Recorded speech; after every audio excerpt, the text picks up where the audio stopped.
Welcome to my YouTube channel. In financial management chapter, we have discussed in last video about the investment decisions. Now, in part 4, we will discuss dividend decisions. Dividend decisions क्या होता है? Financing decision तीन तरह के होते हैं, investment decisions, financing decision and dividend decisions. इससे पहले के वीडियो में हमने financing decisions and investment decisions already discuss कर लिया है। आज के वीडियो में हम लोग डिविडेंड डिसीजंस के बारे में जानेंगे। डिविडेंड डिसीजंस क्या होता है? डिविडेंड डिसीजंस, डिविडेंड क्या होता है हमें पहले जानना है कि व्हाट इज डिविडेंड। एक कंपनी के अंदर प्रॉफिट जो होता है, उस प्रॉफिट को उसके owner that is share holder को एक शेयर के रूप, एक हिस्से के रूप में दिया जाता है। मतलब प्रॉफिट में हिस्सा के रूप में दिया जाता है। मतलब कंपनी में जो भी प्रॉफिट हुआ है उसमें से शेयर होल्डर को प्रॉफिट डिस्ट्रीब्यूट किया जाता है, उसको हम लोग डिविडेंड बोलते हैं। अगर नहीं डिस्ट्रीब्यूट करेंगे तो उसको रिटेन्ड अर्निंग बोलते हैं। हम सारे प्रॉफिट्स को अगर रख लेंगे, डिस्ट्रीब्यूट नहीं करेंगे, तो उसको रिटेन्ड अर्निंग बोलते हैं। तो ये सबसे इम्पॉर्टेंट डिसीजंस है distribution of dividend. Dividend is not portion of profit which distributed to share holder. Dividend is that portion of profit which is distributed to the shareholder. The decision involved here is how much of the profit earned by a company after paying tax is to be distributed to the shareholder and how much of it should be retained in the business. इसमें हम लोग यही जानेंगे कि profit में से कितना पैसा डिविडेंड दे देना चाहिए और कितना पैसा रिटेन्ड अर्निंग कर लेना चाहिए बिजनेस के लिए, बिजनेस के फ्यूचर के लिए। While the dividend constitute the current income, reinvestment as retained earning increase the firm's future earning capacity. अगर हम डिविडेंड दे देते हैं, डिविडेंड को इन एज अ नेट प्रॉफिट का एक शेयर के रूप में अगर हम शेयर होल्डर को दे देते हैं तो हमारे पास तो कुछ नहीं बचता है। लेकिन अगर हम रिटेन अर्निंग कर लेते हैं तो हमारे फर्म के फ्यूचर अर्निंग कैपेसिटी बढ़ जाती है। The extent of retain earning also influence financial decision of the firm. अब आप कितना रिटेन अर्निंग करेंगे, इसके ऊपर आपका सारा फाइनेंशियल डिसीजन डिपेंड करेगा। लेकिन कभी कभी क्या होता है कि फर्म को फंड की ज़्यादा ज़रूरत नहीं होती है, तो the decisions regarding dividends should be taken keeping in the view that the overall objective of maximizing shareholders wealth. तो कभी कभी तो फर्म को पैसे की ज़रूरत पड़ती है बहुत ज़्यादा, तो उसे रिटेन अर्निंग करना पड़ता है। कभी कभी ज़्यादा ज़रूरत नहीं पड़ती है तो अपने जो भी नेट प्रॉफिट हुआ है उसमें से शेयर होल्डर को डिविडेंड दे देती है। और कभी कभी कंपनी जो है दोनों की मिक्सचर रखती है, अर्थात डिविडेंड देती भी है, रिटेन अर्निंग भी करती है। तो वही हम लोग जानेंगे कब कंपनी क्या करती है। Factor affecting dividend decisions. Net profit में अब कंपनी के जो फाइनेंशियल मैनेजर है उसके पास तीन ऑप्शन होता है, या तो पूरी नेट प्रॉफिट को रिटेन अर्निंग में डाल दे, या उसमें से थोड़ा सा डिविडेंड उसमें से डिविडेंड में डाल दे, या दोनों का मिक्सचर करे, रिटेन अर्निंग और डिविडेंड दोनों ही करे। या तो थोड़ा प्रॉफिट रिटेन अर्निंग कर ले और थोड़ा प्रॉफिट एज अ डिविडेंड दे दे। How much profit earned by the company will be distributed as profit and how much will be retained in the business is affected by many factors. अब कितना उसे dividend देना चाहिए और कितना उसे रिटेन अर्निंग करना चाहिए, ये बहुत सारे फैक्टर पे डिपेंड करता है। तो उसमें से कुछ इंपॉर्टेंट फैक्टर हम लोग डिस्कस करने जा रहे हैं। सबसे पहला फैक्टर है अमाउंट ऑफ अर्निंग। कोई भी कंपनी में जितना ज़्यादा अर्निंग होता है उतना ही ज़्यादा वो डिविडेंड दे सकता है, क्योंकि डिविडेंड जो होता है करंट और पास्ट अर्निंग में से दिया जाता है। अब अर्निंग एक मेजर डिटर्मिनेंट है डिविडेंड डिसीजंस के लिए, कि अगर आप अर्निंग ज़्यादा होगा तो ज़्यादा डिविडेंड देंगे, कम अर्निंग होगा तो कम डिविडेंड देंगे, अर्निंग नहीं होगा तो डिविडेंड नहीं देंगे। तो अर्निंग के ऊपर डिपेंड करता है कि कंपनी डिविडेंड देगी या नहीं देगी। नेक्स्ट हमारा फैक्टर है stability of earning. Stability earning का मतलब क्या होता है? दो तरह की अर्निंग होती है। एक तो अर्निंग बढ़ रही है, बढ़ती जा रही है एवरी ईयर, तो उसको स्टेबल अर्निंग बोलते हैं। कंटिन्यूअसली बढ़ रही है, थोड़ा थोड़ा ही बढ़ रही है लेकिन बढ़ रही है। एक अनस्टेबल अर्निंग होती है, एक साल बहुत ज़्यादा अर्निंग हो गई, उसके बाद कम हो गई, फिर और कम हो गई, फिर ज़्यादा हो गई। इस तरह के अर्निंग को अनस्टेबल अर्निंग बोलते हैं। तो स्टेबल अर्निंग को बेटर माना जाता है, अनस्टेबल अर्निंग को बेटर नहीं माना जाता है किसी भी कंपनी में। तो अगर डिविडेंड की बात है तो a company having stable earning is a better position to declare higher dividend. अगर स्टेबल अर्निंग है तो डिविडेंड ज़्यादा दे सकती है कंपनी, क्योंकि कंपनी को पता है कि हर साल एक स्टेडी फ्लो में अर्निंग होगी या बढ़ते हुए फ्लो में अर्निंग होगी, तो उससे डिविडेंड देने में कोई दिक्कत नहीं होती है। लेकिन अनस्टेबल अर्निंग में कंपनी को ये पता होता है कि इस साल तो प्रॉफिट हो गया, कहीं अगले साल प्रॉफिट नहीं हो, तो इसलिए वो ज़्यादा डिविडेंड नहीं देती है। As against this a company having unstable earning likely to pay smaller dividend, तब वो ज़्यादा डिविडेंड नहीं देती है, कम डिविडेंड देती है। तो स्टेबिलिटी ऑफ अर्निंग बहुत इंपॉर्टेंट है। अगला फैक्टर हमारा है स्टेबिलिटी ऑफ डिविडेंड। डिविडेंड की स्टेबिलिटी, ये बहुत इंपॉर्टेंट फैक्टर है। Company generally follow a policy of standardize dividend पर शेयर। पर शेयर के एक standard dividend rate company fix करती है। The increase in dividend is generally made when there is confidence that their earning potential has gone up and not just the earning of the current year.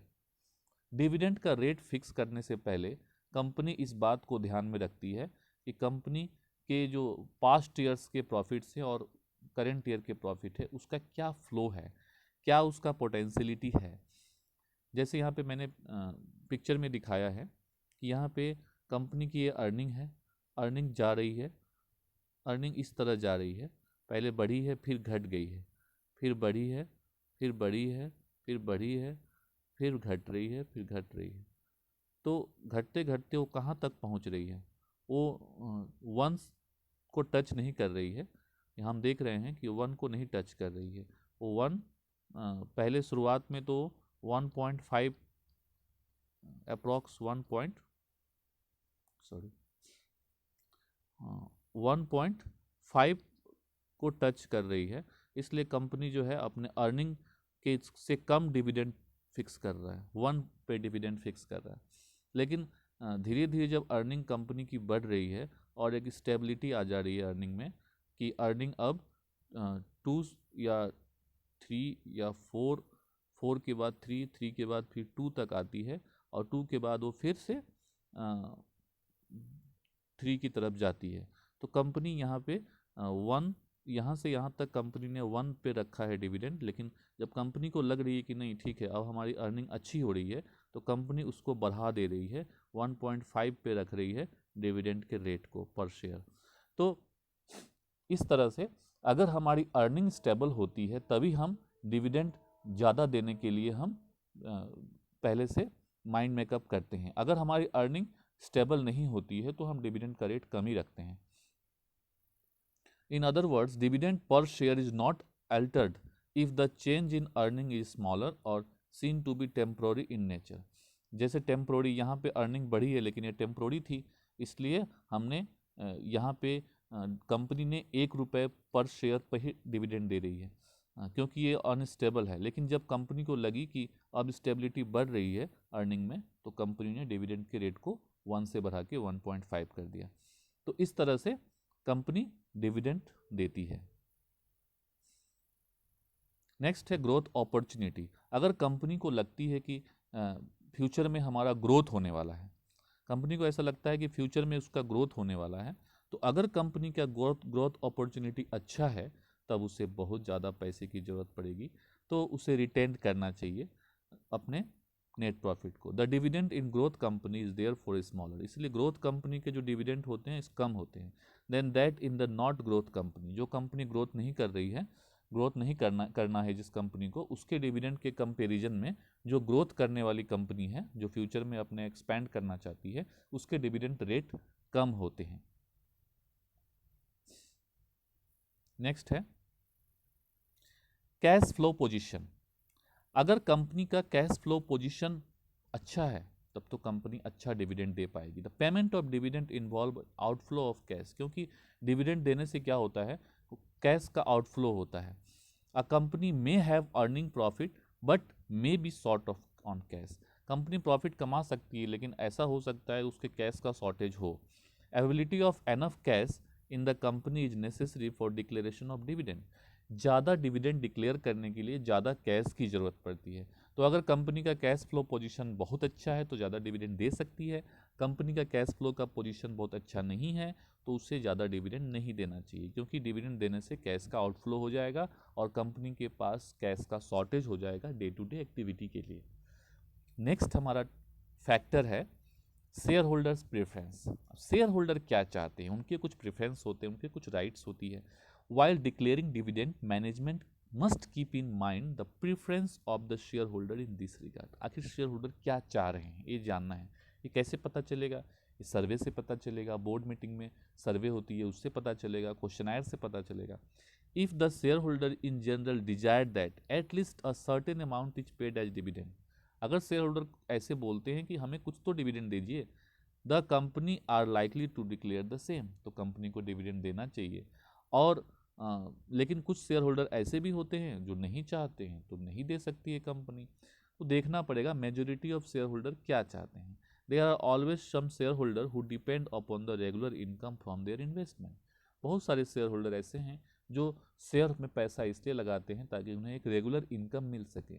तो अगर उनको हम dividend नहीं देंगे तो उन्हें रेगुलर इनकम नहीं मिलेगा, तो हमारे शेयर से वो पैसा निकाल लेंगे। इसीलिए हमें शेयर होल्डर के प्रेफरेंस को भी ध्यान में रखना है। अगला हमारा जो फैक्टर है वो टैक्सेशन पॉलिसी की बात है। टैक्स की पॉलिसी, जो डिविडेंड दी जाती है उस पर टैक्स काट करके गवर्नमेंट को जमा करना पड़ता है, जिसको हम लोग डिविडेंड डिस्ट्रीब्यूशन टैक्स बोलते हैं। The choice between the payment of dividend and retaining the earning is to some extent affected by the difference in the tax treatment of dividend and capital gain। अब dividend पे tax लगता है तो company चाहती है कि अगर हम टैक्स ज़्यादा डिविडेंड देंगे तो क्या होगा, शेयर होल्डर को ज़्यादा टैक्स लग जाएगा। जैसे अगर किसी को हम 10 लाख का डिविडेंड देते हैं और उसको 20% टैक्स देना पड़ता है, तो हम 10 लाख में से 2 लाख काट करके तब उसे कितना पेमेंट करेंगे, 8 लाख ही पेमेंट करेंगे। तो जो 2 लाख हमने काट लिया वो सरकार के अकाउंट में जमा होगा। किसके तरफ से जमा हुआ? शेयर होल्डर के तरफ से जमा हुआ। तो शेयर होल्डर को ज़्यादा टैक्स देना पड़ेगा डिविडेंड पे। इसलिए कंपनी क्या करती है, कम डिविडेंड देती है ताकि शेयर होल्डर को कम टैक्स देना पड़े, और जो पैसा है उसको रिटेन्ड अर्निंग कर लेती है और बाद में बोनस शेयर इशू कर देती है। If tax on dividend is higher, यदि टैक्स डिविडेंड पे टैक्स अगर ज़्यादा है, it is better to pay less by way of dividend. अगर टैक्स का रेट ज़्यादा है तो हमें कम डिविडेंड देना चाहिए, टैक्स का रेट अगर कम है तो हम ज़्यादा डिविडेंड दे सकते हैं। As compared to this, higher dividend may be declared if tax rate are relatively lower. अगर टैक्स का रेट कम है तो हम हायर डिविडेंड देने का डिसीजन ले सकते हैं। तो the dividend are free of tax in the hand of share holder और dividend distribution tax is levied on company. तो डिविडेंड डिस्ट्रीब्यूशन टैक्स जो होता है कंपनी पे लगाई जाती है। Thus under the present tax policy share holder are likely to prefer higher dividend. Share holder higher dividend को प्रेफर करना पसंद करते हैं, क्योंकि क्या होता है शेयर होल्डर को पता ही नहीं चलता है कि उनके डिविडेंड पे कितना टैक्स लगा है। उनको ये बात की पता नहीं होती है कि उनको कितना टैक्स काटा गया है। उनको तो हाथ में जो पैसा आता है वो उसी को इनकम समझते हैं। लेकिन अगर टैक्स नहीं लगे तो उन्हें ज़्यादा डिविडेंड मिल सकता है। तो ये डिपेंड करता है टैक्सेशन पॉलिसी पे। अगला फैक्टर हमारा है stock market reaction. Stock market में किस तरह के शेयर होल्डर हैं? ऐसे भी शेयर होल्डर हैं जो डिविडेंड स्टॉक को पसंद करते हैं। ऐसे स्टॉक जो हमेशा डिविडेंड डिक्लेयर करती रहती है, शेयर डिविडेंड डिक्लेयर करती रहती है, उसको पसंद करते हैं। Investor in general view an increase in dividend as a good news and stock price react positively to it। बहुत सारे इन्वेस्टर ऐसे होते हैं जो इस बात को गुड न्यूज़ समझते हैं कि कोई कंपनी डिविडेंड डिक्लेयर कर रही है। उन्हें लगता है कि कंपनी अगर डिविडेंड डिक्लेयर कर रही है तो कंपनी ज़रूर प्रॉफिट कमा रही होगी, और जब कंपनी प्रॉफिट कमा रही है तो कंपनी अच्छा परफॉर्म कर रही है, तो इसमें पैसा लगाना चाहिए। ये सोच करके कंपनी उन शेयर में पैसा लगाना पसंद करती है जो डिविडेंड डिक्लेयर करते हैं, उनको पॉजिटिवली लेती है। Similarly, a decrease in dividend may have a negative impact on the share price in the stock market। अगर डिविडेंड कम देते हैं या नहीं देते हैं तो उस स्टॉक का मार्केट प्राइस कम हो जाता है, क्योंकि इन्वेस्टर उस पर नेगेटिवली लेते हैं। तो अब possibility impact of dividend policy on the equity share price is one of the important factor considered by the management while taking a decision about it। अगर मैनेजमेंट चाहता है कि उसका स्टॉक मार्केट का शेयर का प्राइस घटे नहीं बढ़ता जाए, तो उसे डिविडेंड डिक्लेयर करना चाहिए। जितना ज़्यादा डिविडेंड डिक्लेयर करेगा शेयर का प्राइस उतना ज़्यादा बढ़ेगा, अगर सब चीज़ कांस्टेंट रहा तो। Next, access to capital market. Capital market में क्या एक्सेस है? Capital market, large and reputed company generally have easy access to the capital market. एक बड़ी कंपनियों का कैपिटल मार्केट पे एक दबदबा होता है, and therefore may depend less on retained earning. तो उतना रिटेन अर्निंग पे उनको डिपेंड रहने की ज़रूरत नहीं पड़ती है, क्योंकि बहुत सारे लोग उस कंपनी में पैसा लगाते हैं। उनका 10 रुपये का शेयर 100 रुपये 1000 रुपये में भी खरीदने के लिए लोग तैयार होते हैं, तो उन्हें आसानी से इक्विटी मार्केट से पैसा मिल जाता है, तो उन्हें रिटेन अर्निंग पर डिपेंड रहने की कोई ज़रूरत नहीं पड़ती है उनके ग्रोथ के लिए। तो ऐसे कंपनियां ज़्यादा डिविडेंड डिक्लेयर कर सकती है, उन्हें रिटेन अर्निंग करने की ज़रूरत नहीं है। लेकिन छोटी कंपनियां जिनको कैपिटल मार्केट पे ज़्यादा एक्सेस नहीं है, लो एक्सेस है, वो फिर ज़्यादा डिविडेंड नहीं डिक्लेयर कर पाएंगे, क्योंकि उन्हें रिटेन अर्निंग पे ज़्यादा डिपेंड रहना पड़ता है। Next, legal constraints. कुछ लीगल प्रॉब्लम भी है। प्रोविजन, कंपनी एक्ट 2013 ने कुछ प्रोविजन बनाया है डिविडेंड डिक्लेयर करने का, उसको भी फॉलो करना पड़ता है। Certain provision of company act place restriction on पे आउट एज डिविडेंड। अब कंपनी एक्ट में कुछ रेस्ट्रिक्शन भी है कि आप डिविडेंड नहीं दे सकते हैं, ज़्यादा नहीं दे सकते हैं, कम नहीं दे सकते हैं, मतलब कुछ कुछ रेस्ट्रिक्शन है जो कंपनी के फाइनेंशियल बैकग्राउंड के ऊपर डिपेंड करता है। Such provision must be adhere to while declaring the dividend. तो अगर डिविडेंड डिक्लेयर कर रहे हैं तो हम कंपनी एक्ट के उन प्रोविजन को ध्यान में रख के करेंगे। नेक्स्ट फैक्टर है कॉन्ट्रैक्चुअल कॉन्स्टेंट्स।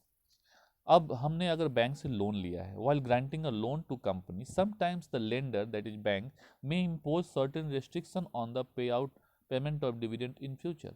अब बैंक से अगर लोन लिया हुआ है तो बैंक रेस्ट्रिक्शन लगा देती है डिविडेंड पेमेंट करने पे, बोलती है भाई मेरा इंटरेस्ट पहले दे दो या मेरा प्रिंसिपल वापस करो, उसके बाद आप डिविडेंड देते रहना। तो इस तरह की रेस्ट्रिक्शन लगा देती है। So the companies are required to ensure that the dividend does not violate the terms of the loan agreement in this regard। अब लोन एग्रीमेंट जो बैंक के साथ हमारा हुआ है, उस एग्रीमेंट में अगर ऐसी कोई बात है कि डिविडेंड डिक्लेयर करने पे कोई रेस्ट्रिक्शन है, तो उसको कंपनी को फॉलो करना चाहिए। अगर रेस्ट्रिक्शन है तो उसे डिविडेंड कम देना चाहिए, या अगर रेस्ट्रिक्शन नहीं है तो ज़्यादा डिविडेंड दे सकती है। तो इन सभी चीज़ों को उसे फॉलो करना होगा। इसी के साथ ही डिविडेंड डिसीजंस टॉपिक जो है समाप्त होता है। Thank you very much.